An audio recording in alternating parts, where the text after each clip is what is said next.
Oh no, I've had a knitting setback. On Wednesdays at 7, sharp as can be, Bluegal's calling, come knit with me. Hey everybody, Bluegal here. I'm supposed to say welcome to my knitting podcast, so I'll do that this time, but I have argument with that, and I'll tell you about that in a minute.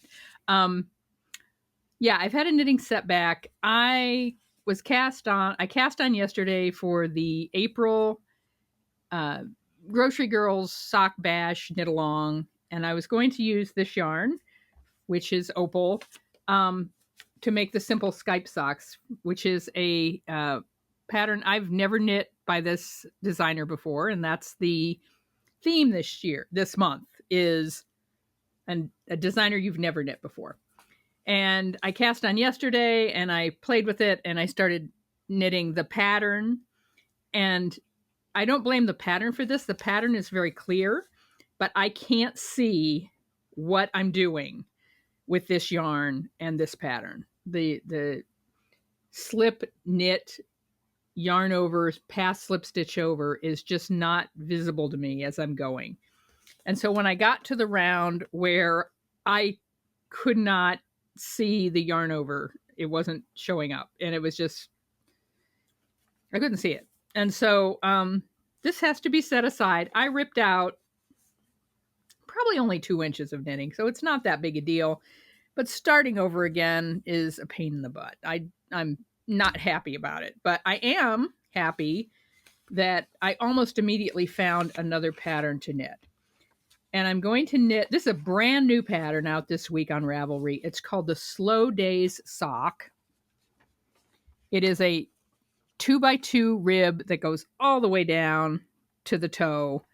And it has a very interesting heel construction in that you do make one left and make one right on the side of the foot for the heel, quote unquote, flap, but it's actually just an increased heel. And then you do short rows on the bottom to get back to the foot.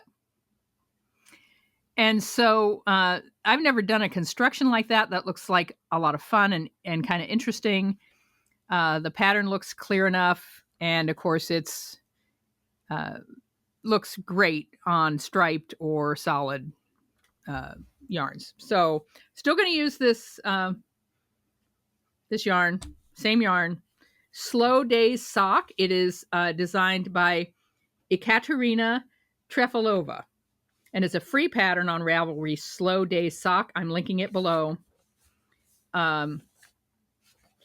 You'll have to, it's just on a website, but it's a free pattern. So I wound up copying it into a Google Doc and formatting it the way I wanted it.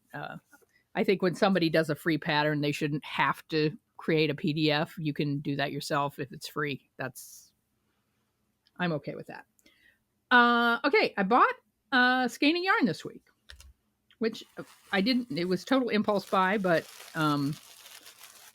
Stephen B, I'm on his mailing list, Stephen B whose yarn store is in Minnesota. I've never been there, but I participate in a lot of workshops with him, and he's very generous with our guild. He's spoken to our guild a couple of times. He always gives us a discount, and I really think he's a great person.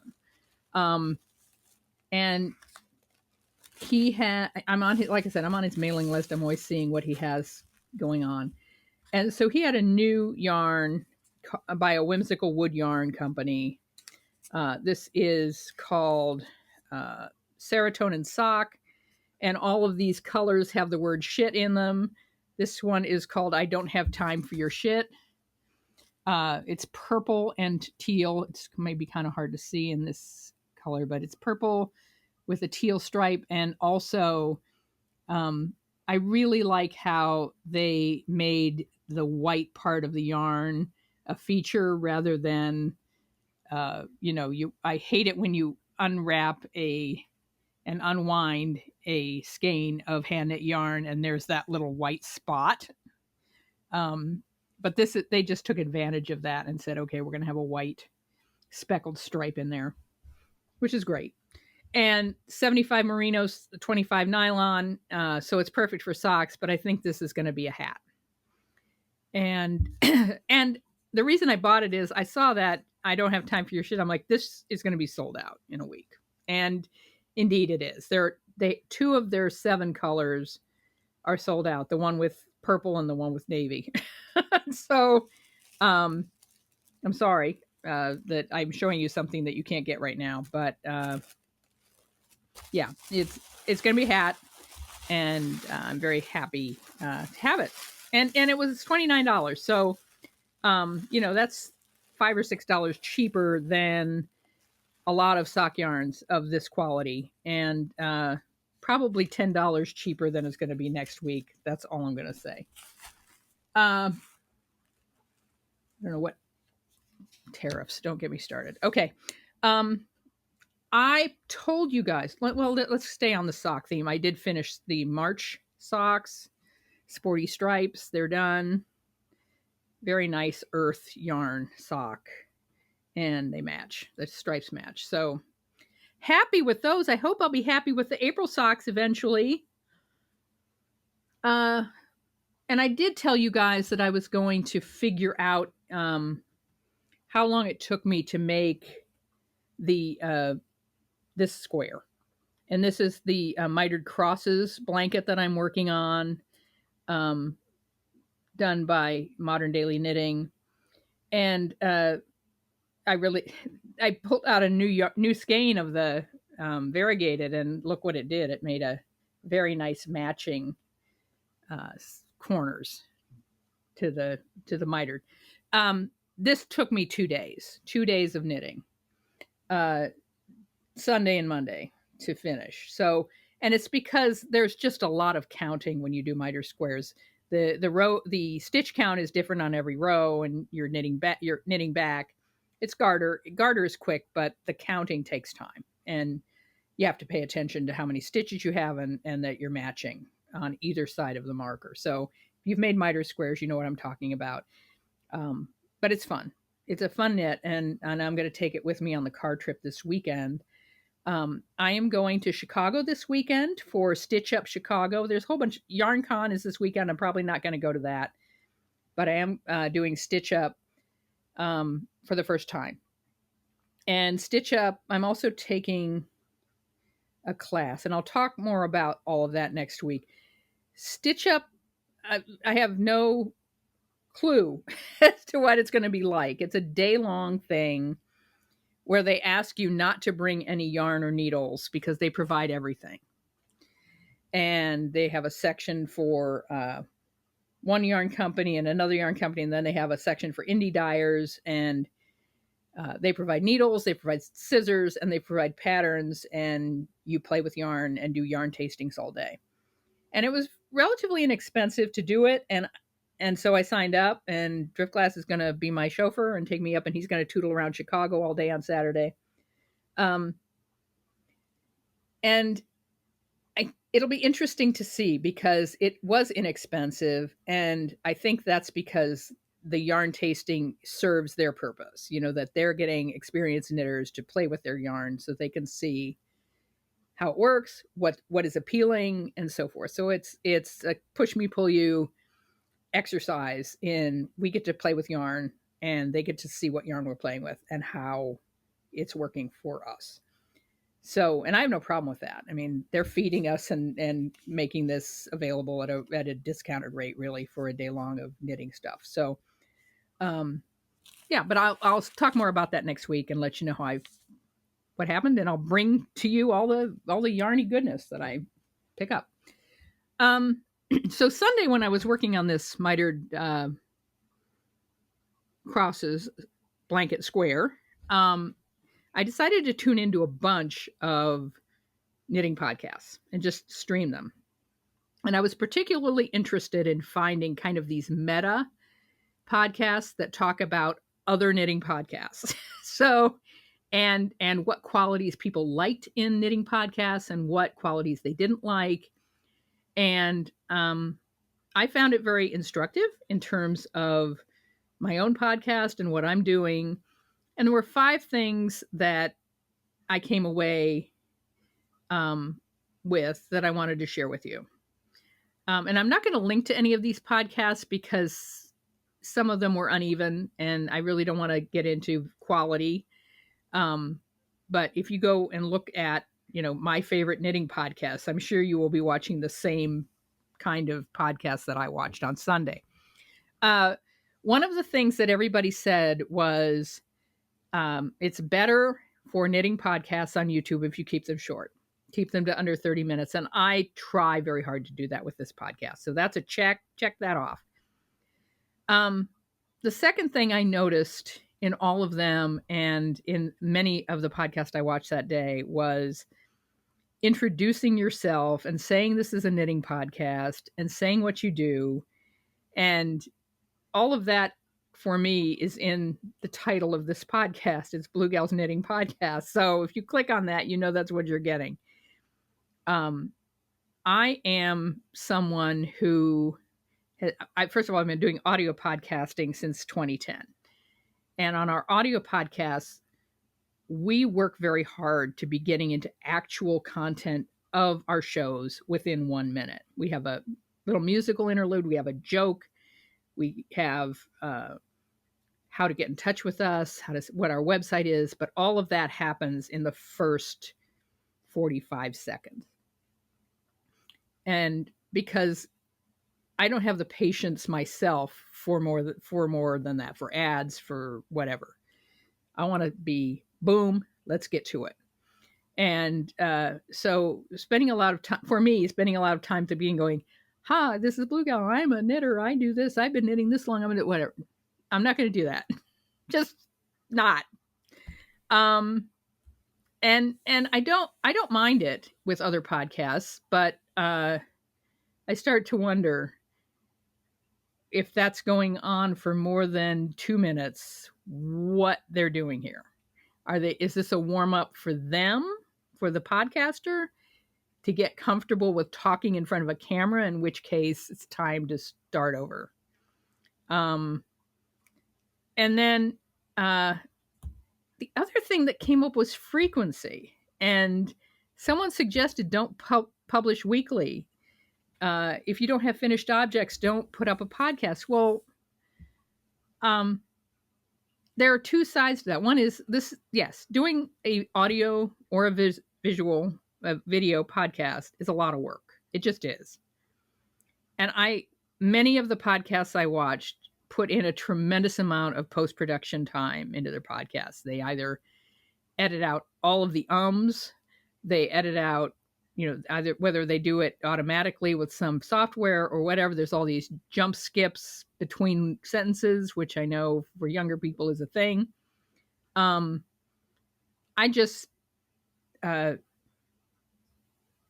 think it's important to be consistent and have a habit. And I can tell you in the audio podcast world, more frequently is the trend to have a podcast daily or to have a podcast bi-weekly is critical to success.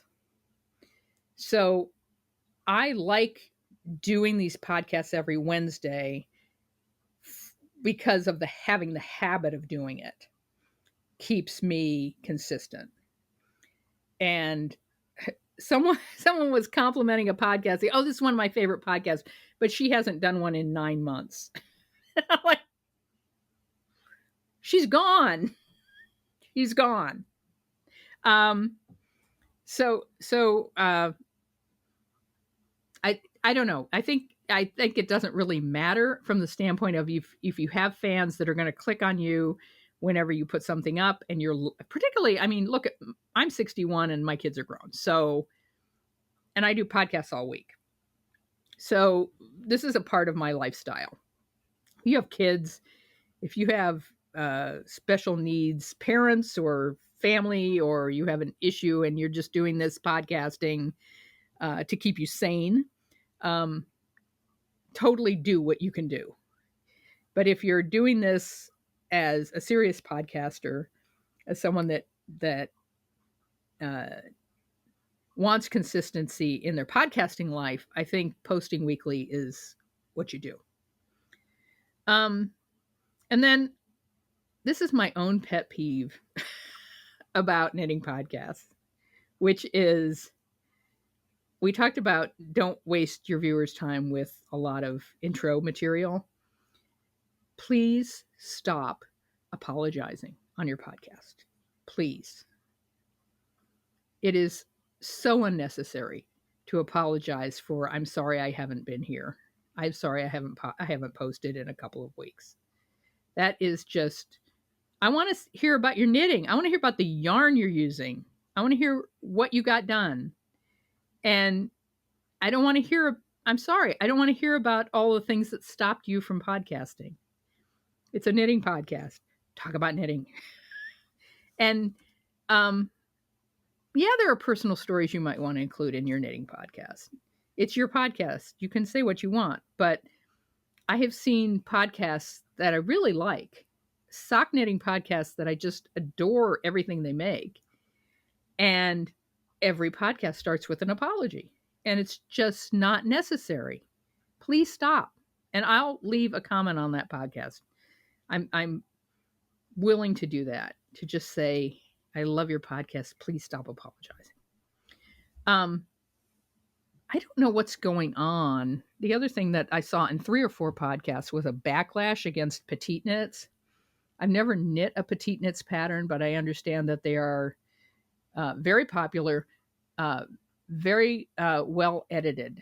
And so people know when they buy one that they're getting a lot of pattern support in terms of step-by-step correct instructions.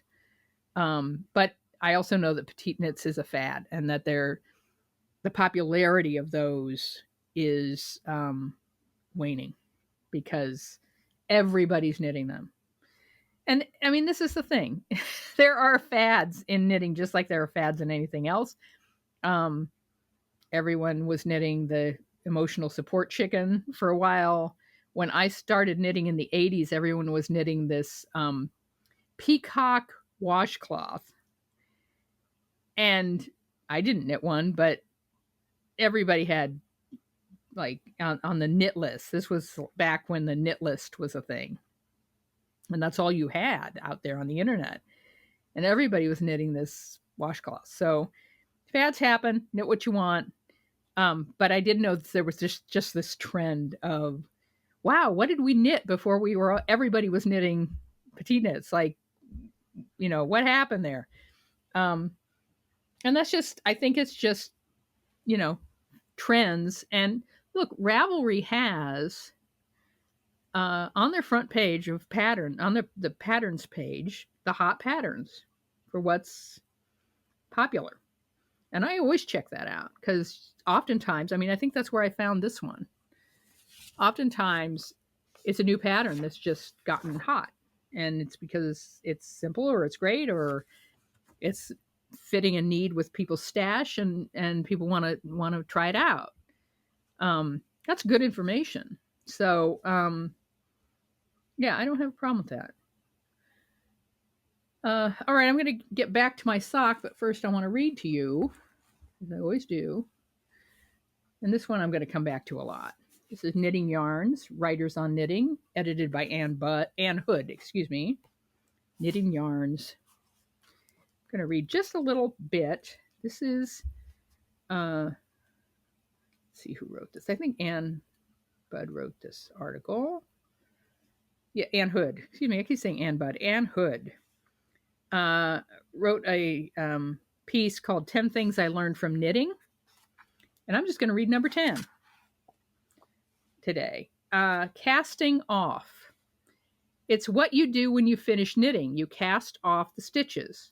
Some people call it binding off, but that sounds so final, so shut down. To me, you cast off. You send your knitted hat or mittens or socks away onto your child's hands, your husband's head, your friend's feet. I keep almost nothing that I knit for myself. I used to. I kept that scarf in case I bought a coat that it would match. I kept a stack of headbands that I would never wear. But then one day someone, a knitter, gave me a scarf and hat she'd knit. Gave it to me for no good reason, except that she thought they matched my hair. I feel good when I give my knitting away, she said. And ever since then, I give mine away. I cast it off into the world. Like good wishes or love, I give it away. That's Casting Off by Anne Hood from her book that she edited, Knitting Yarns, Writers on Knitting. And we're at 20 minutes, so keep it short. And I'm going to go cast on that sock. Oh, I'm going to do a mod on that sock. On Knit 2 Purl 2 ribbings, I always do 3 rows of Knit 1 Purl 1 to keep the top from splaying.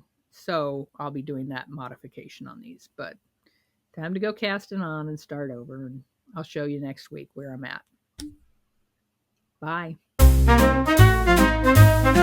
On Wednesdays at 7, sharp as can be, Bluegal's calling, come knit with me.